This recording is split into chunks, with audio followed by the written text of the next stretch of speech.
글쎄 안 들려 들을 뉴스 없어 아무 뉴스도 귀에 들어오지 않아 듣고 또 들어도 들을 뉴스 없어 만든 게 이 프로야 이동영의 뉴스 정면승부.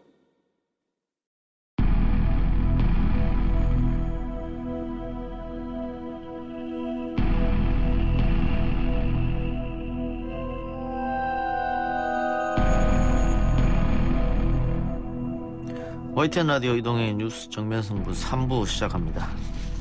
매주 월요일 3부는 사건 처리반 시간입니다. 영화보다 더 영화 같은 현실 뉴스들을 파헤쳐보는 시간. 뉴스 정면승부의 사건 처리반장 배상훈 프로파일러 그리고 사건 처리반원 MC 장원 나왔습니다. 어서 오십시오. 안녕하세요. 네, 안녕하세요. 자, 오늘은 대법이 판결한 만 15세면 성적 자기결정권이 없다. 이 판결에 대해서 이 판결이 있는 원인을 제공한 사건을 좀 살펴볼 텐데요. 성인 남성이 여성 청소년과 성관계를 했는데 성적 학대가 아니다라고 판단한 2심 판결을 대법에서 파기하는 판결을 내렸습니다. 어떤 사건입니까? 네, 이 사건이 벌어진 건 2017년으로 거슬러 올라갑니다. 이 가해자인 군인 A씨가 만 15세인 피해자와 성관계를 가졌는데요. 이제 그만하면 안 되냐라는 피해자의 호소에도 불구하고 이 가해자 A씨는 성적 학대 행위를 계속하게 됩니다. 이후 가해자 A씨는 성적 학대 행위를 한 혐의로 기소가 됐는데요. 원시민 고등군사법원은 만 15세인 피해자의 경우 일반적으로 미숙하나마 자발적인 성적 자기결정권을 행사할 수 있는 연령대로 보인다며 성적 학대 행위가 아니다라고 판단을 했습니다. 그러나 이번에 대법에서 이 판결은 뒤집혔습니다. 대법에선 만 15세는 성적 자기결정권을 행사할 수 있는 나이가 아니다라고 이 파기환송을 결정한 겁니다. 지금까지 사건 처리반원 MC 장원이었습니다. 예, 원심이 군사법원이니까는 군인이었기 때문에 했던 거고 지금 대법원은 어떻게 된 겁니까? 이제 1심, 2심은 군인 신분을 하더라도 이제 군인 신분이니까 1심, 2심 고등군사법원까지 가지만 3심은 모든 국민이 다 대법원으로 옵니다. 근데 이제 이 사건 자체가 아동이 피해되는 사건이기 때문에 자세한 상황은 공개되지 않고 있습니다. 이건 원칙이기 때문에 그런 거고요. 이것은 이제 그래서 정확한 두 가지 가능성이 있는데 첫 번째 직업군인일 가능성과 당시에 이제 의무 복무 중간이지만은 의무 복무가 정지되는 상황 두 상황을 가정해서 다시 봐야 될 것 같습니다. 예. 근데 대법원에서 파기환송했으면은 2심을 다시 해야 되는 거잖아요. 예, 그렇죠. 그럼 다시 군사법원으로 갑니까? 예, 고등군사법원으로 파기환송됐습니다. 예. 근데 대법원의 판결의 취지를 알고 있기 때문에 뭐 다시 뒤집어지지는 않을 것 같긴 한데. 자, 아무튼 대법 판결의 취지를 살펴볼 수 있을 것 같은데 간단한 것 같아요. 그냥 미성년자니까 그것도 만 15세 성적 자기결정권은 없다. 뭐 이런 거겠죠? 네, 맞습니다. 이 대법원은 원심이 단순히 연령과 성관계했다는 점만을 토대로 이 피해자가 성적 자기결정권을 행사할 수 있다고 판단한 게 잘못됐다고 보았고, 이 아동 청소년은 특별히 보호돼야 하는 존재이기 때문에 이 성적 학대 행위인지 여부를 따질 때 피해자가 성적 자기결정권을 제대로 행사할 수 있을 정도의 이 성적 가치관과 판단 능력을 갖췄는지 등을 세세하게 짚어봐야 한다라고 밝혔습니다. 이 아동 청소년은 온전하게 성적 자기결정권을 행사하지 못할 수 있으므로 국가가 보호한다는 관점으로 접근해야 한다는 게 이번 대법원 판결의 취지였습니다. 만 15세니까 뭐 우리 나이로 하면 16, 17세 정도 되겠네요. 네. 그런데 성적 자기결정권이 없기 때문에 학대에 해당한다. 이전에도 이런 비슷한 판결이 있었습니까? 네. 이 아동에 대한 성적 학대 행위를 판단할 때 이 아동이 명시적인 반대 의사를 표시하지 않았더라도 이 성적 자기결정권을 행사해 자신을 보호할 능력이 부족한 상황 때문에 그런 것인지를 구체적으로 따져봐야 한다는 판결이 나온 적이 있고요.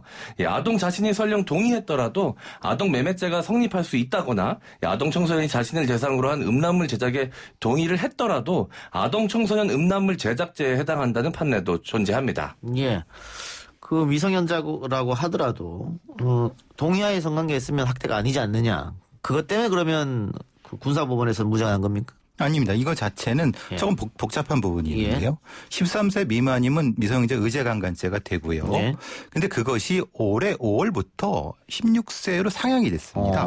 그러니까 이 재판은 그 딱 중간에 있는 겁니다. 예. 2017년도의 법에는 미성년자 의제강간죄가 13세일 때고 예. 지금 판결 나는 대법원 판결 시점은 16세였던 거죠. 그러니까 이제 사회적 변화라든가 이런 부분이 존재하는 거고. 그러니까 쉽게 얘기해서 의제강간이라고 하는 게 만 13세에서 16세로 상향됐다 했잖아요. 네.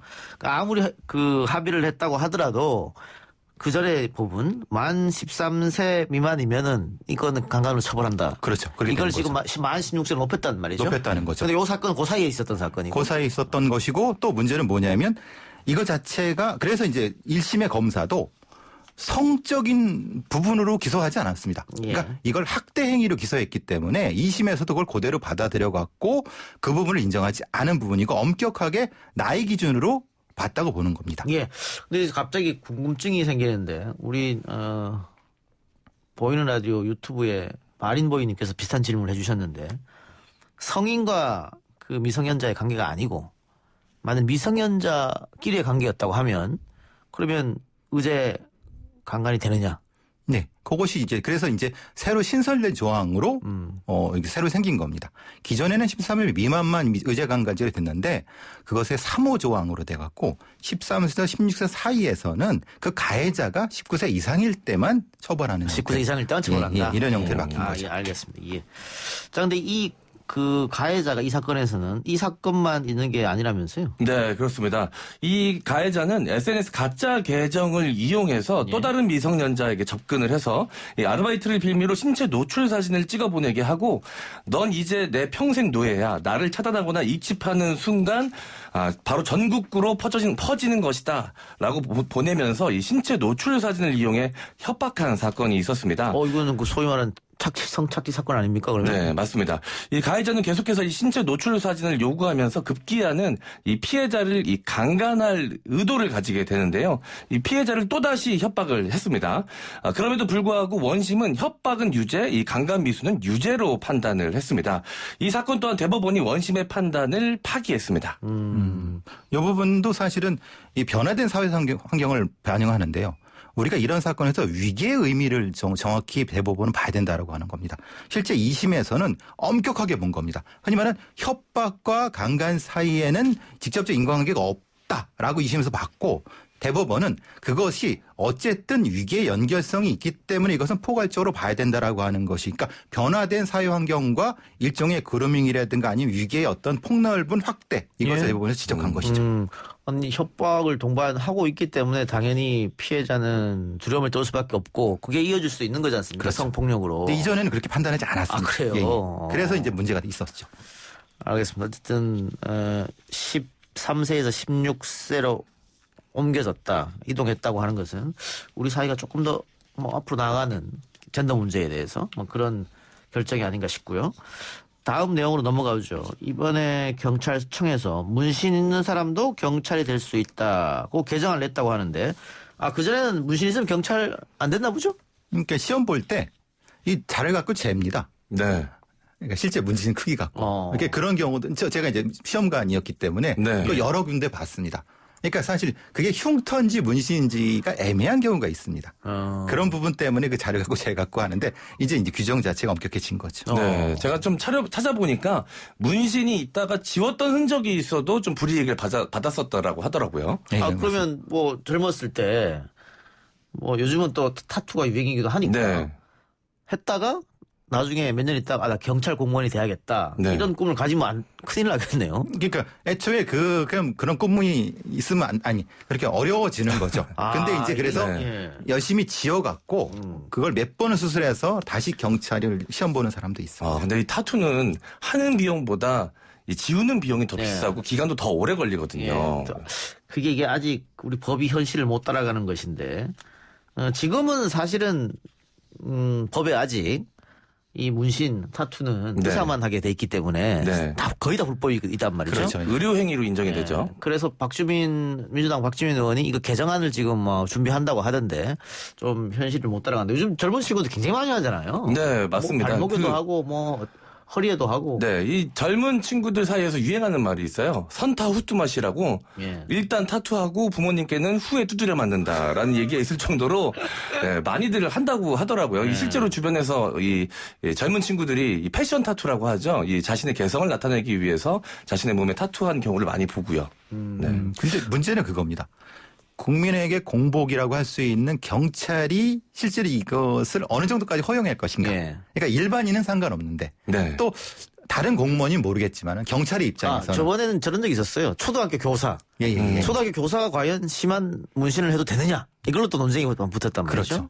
그러니까 이제 경찰의 입장에서는 분명히 제복을 입고 그런데 왼쪽 팔뚝에 네. 그 뭐 흔히 말하는 사랑, 하트 네. 이거는 좀 이상하지 요즘에 누가 않느냐. 그런 걸 합니까? 그러니까 예를 들면은 네. 그러니까 그런 면에서 경찰의 다수의 경찰들은 상당히 좀 보수적으로 생각하는 것이 아니냐. 네. 그런데 예. 사회가 변화됐기 때문에 뭔가 바뀌어야 되지 않냐 이런 논란이 있는 거죠. 그래서 이번에는 경찰이 될 수 있는 개정안 문신이 있어도 네. 됐다고 하는데 기준이 어떻게 바뀌었어요? 네, 제가 기준을 좀 설명해 드리도록 하겠습니다. 첫 번째, 폭력적이고 공격적이거나 공포감을 조성하는 내용. 둘째, 성적 수치심을 불러일으키는 내용. 셋째, 특정 인종, 종교, 국적, 정치적 신념을 비하하는 내용. 넷째, 범죄의 이미지를 유발하거나 경찰관의 이미지를 손상하는 내용이 아니면서 경찰 제복을 착용했을 때 문신이 보이지 않을 정도면 이제는 신체 검사를 통과할 수 있다라고 합니다. 조금 추상적인 것 같긴 한데 기준이. 네. 많이 그럼 이제 우리 영화에서 보는 레인저 같은 거 이제 보시죠. 네. 특수부대 이런 예, 마크 같은 예. 경우. 그건 어떨 것 같습니까? 그러니까 경찰 출신들, 경찰 특공대 이런 사람들이 네. 들어오지 않습니까? 네네. 이거에 대한 논란도 좀 있었죠 예전에는. 근데 이제 그 부분은 이제 넘어가는 괜찮다? 부분. 예. 그럼 그거의 기준은 뭐냐? 그게 여기에 뭐냐면 해골 그려져 있고 네네. 특수부대 있는 그거는 혐오가 아니냐? 예. 어떻게 생각하십니까? 좀 이상하죠. 그러니까 이게 추상적이에요. 네, 이 정확한 제가, 기준을 만든다는 게. 어제 밤에 사보타지라는 영화를 봤는데 거기 보면 미국 경찰들인데 네. 뭐 다 온몸이 다 문신이에요. 미국은 뭐 그래도 상관없는데 우리는 좀 안 된다. 국민 정서상. 미국도 주에 따라 좀 다르다라고 하더라고요. 이 대부분의 주는 사실 이 옷 바깥으로 제복 바깥으로 문신이 노출이 되면 경찰 시험에 합격하지 못하는 경우가 많이 있고요. 허용이 되는 주도 있다라고 합니다. 그래요? 자 그러면 최근에도 한국 경찰에 응모해서 이것 때문에 탈락한 사람이 있을 것 같네요. 그러면. 네. 이 기존에는 지원자의 몸에 문신이 있는 경우에는 대부분 탈락을 했습니다. 예. 제가 알아본 바에 따르면 2014년부터 17년까지 이 문신으로 신체 검사 불합격 처분을 받은 사례는 15건으로 알려졌는데요. 이전까지는 시술의 동기, 의미 그리고 크기에 초점을 맞췄다면 이번부터는 이 앞에 말씀드렸던 내용에 위배되는지 그리고 노출 여부로 이 적절성 여부를 판단한다는 것입니다. 우리 배상훈 교수는 문신이 없을 것 같고. 네. 뭐 경찰 출신이기도 하니까.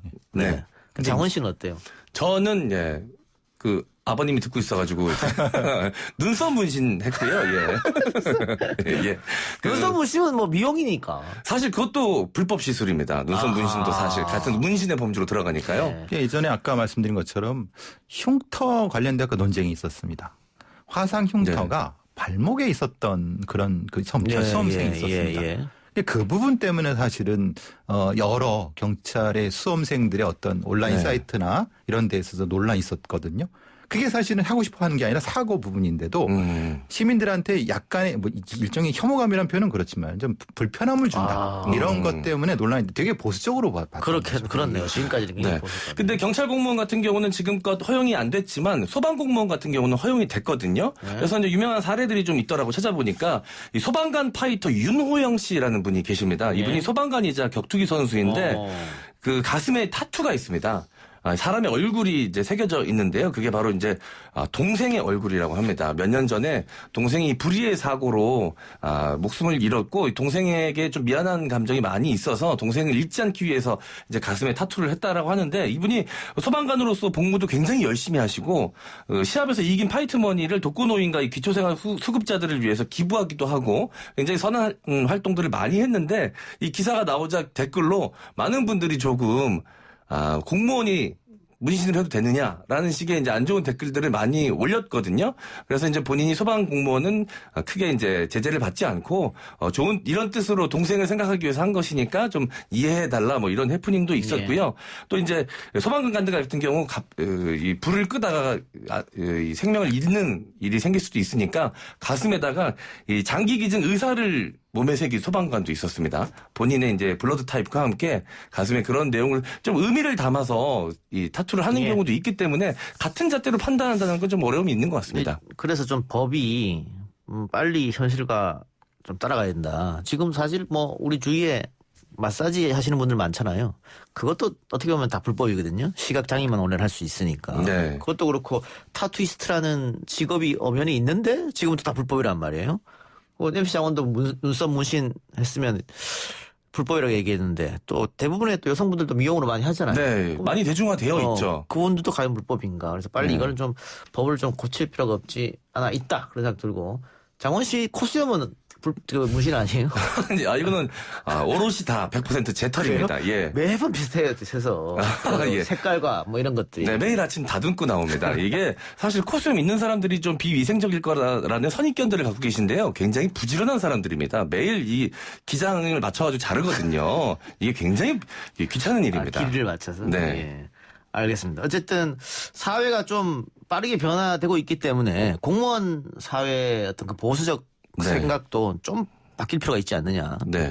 그런데 이제 경찰은 아무래도 대민 업무를 많이 수행을 하는 직업이고 시민들이 위험에 처했을 때 아무런 거부감이나 거리낌 없이 또 도움을 요청할 수 있는 사람이어야 되기 때문에 또 너무 많이 타투가 노출되거나 이러면 좀 거부감이 좀 있고 공무원은 국민 정서에 최대한 또 맞춰서 가야 되는 부분이 있기 때문에 그런 부분도 좀 생각을 해야 될 것 같긴 합니다. 네. 지난주에 하려다가 시간 때문에 못하는 거 코너 속의 코너 미제 사건 처리반 뭡니까 이거? 네, 우리 반장님께서 사실 이 대한민국의 넘버원 프로파일러 아니시겠습니까? 예. 자, 우리가 이 시간을 통해서 이 시의성에 맞는 사건들도 처리를 좀 해야겠지만 그동안 대한민국 사회에서 해결하지 못한 미제 사건들도 하나씩 해결을 해보자 이런 마음으로 준비를 하게 됐습니다. 예, 그 미제 사건이란 건 말 그대로 끝이 안 난 해결이 안 난 그런 사건이지 않습니까? 굉장히 많죠 대한민국에. 많다고 글쎄요. 공소시효가 끝난 것도 있을 테고. 그러니까요. 이제 미제 사건은 정의가 좀 어렵습니다. 말씀하신 형태의 아직 해결되지 않은 사건도 있는데 이런 사건, 의문사라든가 범인은 잡혔는데 사실은 이춘재 8차 사건처럼 엉뚱한 범인이어갖고 사실은 진범이 따로 있다고 주장하는 사건. 그러니까 포괄적인 미제 사건의 영역이 있고요. 경찰이 주장하는 미제 사건 영역이 있습니다. 그러니까 여러 단위에서 미제 사건이 다 다르기 때문에 이거를 같은 차원에서 보긴 어렵지만은 지금 현재 한국 경찰이 가지고 있는 살인 미제 사건은 272건입니다. 그러니까 그렇게 지방청마다 몇 건씩 가지고 있는 사건이 있습니다. 근데 이것은 공소시효가 이제 있을 때 없을 때나 또 나눠집니다. 그러니까 공소시효가 이미 여기 있을 때는 이미 사라진 사건이니까 미사건이 될 수가 없는 거죠. 예, 예. 이미 그러니까 없는 사건이 되는 거죠. 이런 차이가 분명히 있습니다. 그러니까 그 개구리 소년 실종 사건 같은 경우에는 뭐 사체가 발견되긴 유골이 발견됐죠. 예. 다만 어떻게 왜 그렇게 되는지 모르지 않습니까? 네. 근데 공소시효는 이미 끝이 났고 이건 그냥 미제 사건으로 사라진 사건이 되는 겁니까? 왜냐하면 각 경찰청마다 또 미제 사건 전담반이 있잖아요. 그렇죠. 그거는 체포를 위해서 있는 거예요, 그러면? 아니죠. 그러니까 미제 사건 전담반은 공소시효가 끝난 사건과 그렇지 않은 사건은 나눠서 하는 다 거고 합니까, 그게? 예. 실제로 이제 이 끝난 사건과 안 끝난 사건이 왜 같이 중요하냐면 끝난 사건이라 하더라도 있는 사건과 연결이 될 수 있지 않습니까? 그러니까 하나의 범인이 이쪽 사건 되고 이쪽 사건 할 수 있는 가능성도 충분히 있는 겁니다. 그러니까 두 가지를 같이 가지고 있을 수밖에 없는 거죠. 예. 오늘 시간이 없으니까 그러면 개구리 소년 실종 사건만 한번 이야기해보죠. 벌써 30년 가까이 된 사건이네요. 네, 이 사건은 1991년 이 와룡산에 도룡뇽 알을 잡으러 간 9세에서 13세 소년 5명이 실종된 사건입니다. 예, 경찰은 와룡산 일대 연 인원 32만여 명을 투입해서 수색을 벌였으나 이 소년들의 흔적조차 찾지 못했었습니다. 그러다 2002년 와룡산에서 두개골 손상 등 이 타살의 흔적이 있는 실종 소년 5명의 유골이 발견됐지만 지금까지도 실종, 사망, 경위 등은 규명되지 않은 사건입니다.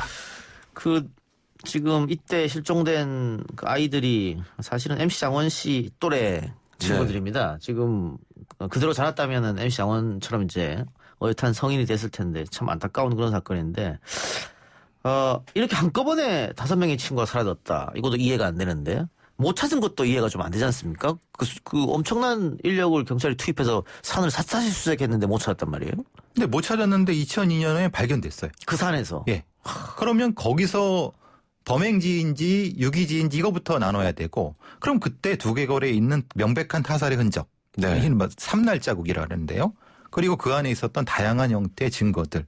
근데 그거 있으면 왜 수사가 안 됐는가? 이 부분 그리고 기록은 얼마나 살아있는가? 이런 부분도 정확히 다시 복원을 해서 해야 될 부분이라고 보여집니다. 이게 뭐 그때 그래서 여러 가지 설리 있었습니다. 또 뭐 미군들이 사격 연습하다가 사고가 난 거 아니야? 고발 사고다 뭐 뭐 이런 그런 얘기도 있었고. 이야기도 있었고. 근데 6월은 또 어떤 일부의 진실을 말해주지 않습니까? 그렇죠.